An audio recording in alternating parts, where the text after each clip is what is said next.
Transistor எதுக்கு முக்கியமாக use பண்ணுவாங்கன்னா TTL சர்க்யூட் யூஸ் பண்ணுவாங்க.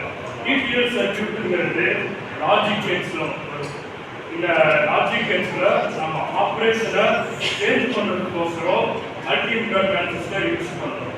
மல்டிமீட்டர் டிரான்சிஸ்டரோட அட்வான்டேஜ் என்னன்னா இதை பவர் கன்சம்ஷன் சாதாரண எடிட்டரோட கம்மியான கன்சியூம் பண்ணும். அதே மாதிரி கொடுக்குற பவரும் அதிகமாக கொடுக்கும். இதை நம்ம எமிட்டரோட பவர் இன்புட் ரிசீவ் வச்சு நம்ம கணக்கு போட்டுக்கலாம். எமிட்டர் தான் எப்பயுமே சென்ட்ரல் இருக்கனால ஆனால் இன்புட்டை ரிசீவ் பண்ணும். அதனால நம்ம இன்புட்டை ரிசீவ் பண்ணுறத வச்சு நம்ம அவுட்புட் எவ்வளோ வேணுமோ ஆப்ரேஷனுக்கு அப்புறம் நம்ம சேஞ்ச் பண்ணிக்கலாம். இப்போ பிரின்சிபல் பார்க்கலாம்.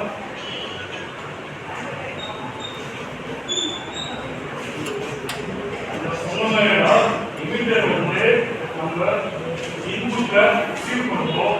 அதுக்கப்புறம் இதில் ஒரு எமிட்டர் கம்மியாக இன்புட் ரிசீவ் பண்ணணும், இன்னொரு எமிட்டர் அதிகமாக ரிசீவ் பண்ணணும். அதை வச்சு நம்ம ஆப்ரேஷனை நம்ம சேஞ்ச் பண்ணிக்கலாம்.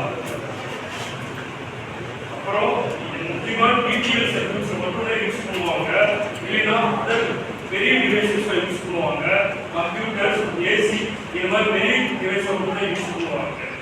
ஏன்னா இது பவர் கன்சம்ஷன் மற்றவரோட அதிகமாக இருக்கு.